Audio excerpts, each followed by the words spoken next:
Today, February 25th, you know what that means? National Clam Chowder Day. Ah! So today I'm going to show you how to make Manhattan Clam Chowder.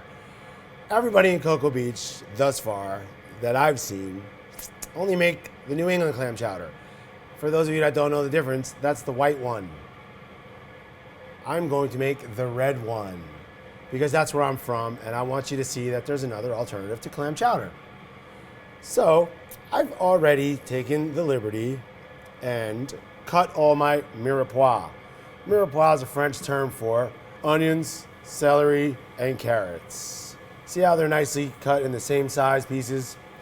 That's so that they all cook in the same kind of temperature. The basics for clam chowder are bacon, potatoes. I'm using middle neck clams, obviously, clams. Clam juice, white wine, and we're gonna turn it red with my marinara sauce. Again, I ain't stepping on nobody's toes with the how to make tomato sauce. This is my particular tomato sauce. And my mixture of dry spices, oregano, thyme, chili pepper flakes, black pepper, and paprika with a touch of cayenne pepper.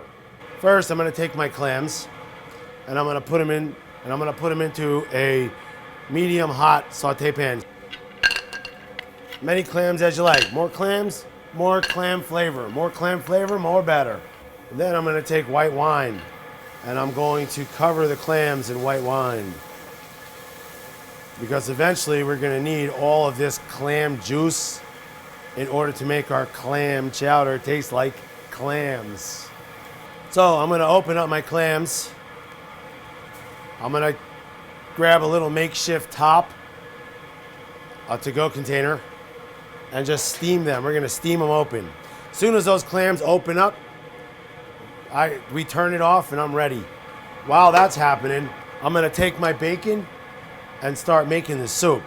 So I have bacon that I've already rendered out.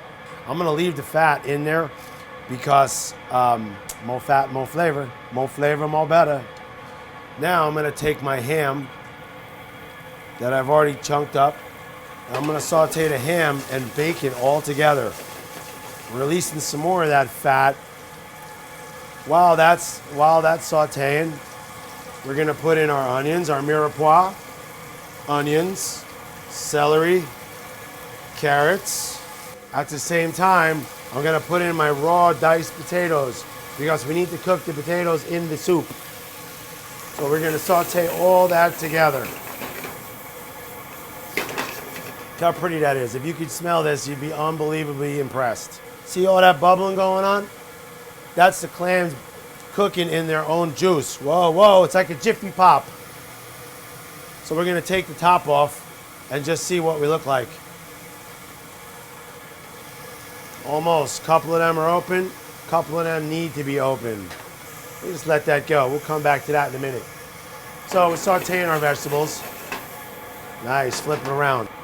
Want everything to cook even. That's why I cut all the vegetables in and around the same size so that they all cook evenly. By now our clams should be ready. Lift the top off. See that? See all that? All nice and open. Plump, juicy clams and the juice. So now our vegetables are cooked around 3-4 minutes.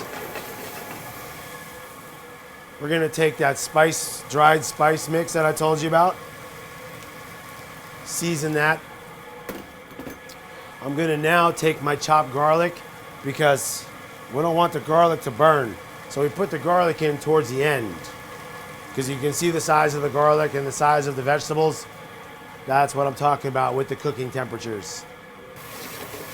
Give it a quick saute. And then I'm gonna add my clam juice because we gotta start cooking the potatoes.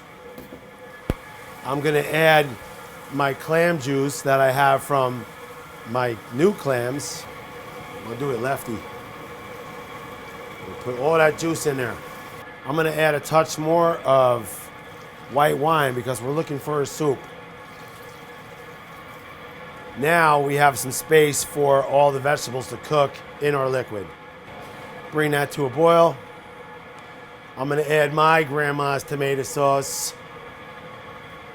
And that's what's gonna make it Manhattan style. Little attitude and a whole lot of tomatoes. Stir it in there, make it all even.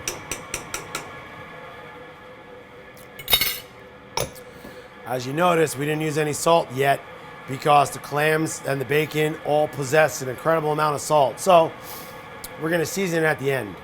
Now we just let it cook. After about 10 to 12 minutes, our simmering soup, all the vegetables have cooked throughout. It's almost time to add the clams. But first, we need to taste it. This is the time when we add a little bit of the salt. Just a little bit. You can always add more. You can't take it out. A little bit of salt, just to bring it over the top. See all those nice colors? All those colors are beautiful flavors coming together. Now, turn it off. Let it sit 3-4 minutes. You don't want to burn your mouth, although it is soup. We're gonna take a bowl. You eat soup on a plate, right? We're gonna check out our plump, juicy, open clams. We're gonna put those in the bowl. Line them up nice. Clam doesn't open, don't use it. I'm gonna take my nice clam chowder soup and I'm gonna ladle it right in the middle and right on top of the clams. Look at that, nice plump vegetables. It's a hearty soup, it's winter time. That looks beautiful. What better to eat clam chowder on National Clam Chowder Day than with some fresh garlic croutons. You need something to soak up all that nice juice. Ah, this is a beautiful thing. Happy National Clam Chowder Day, everybody.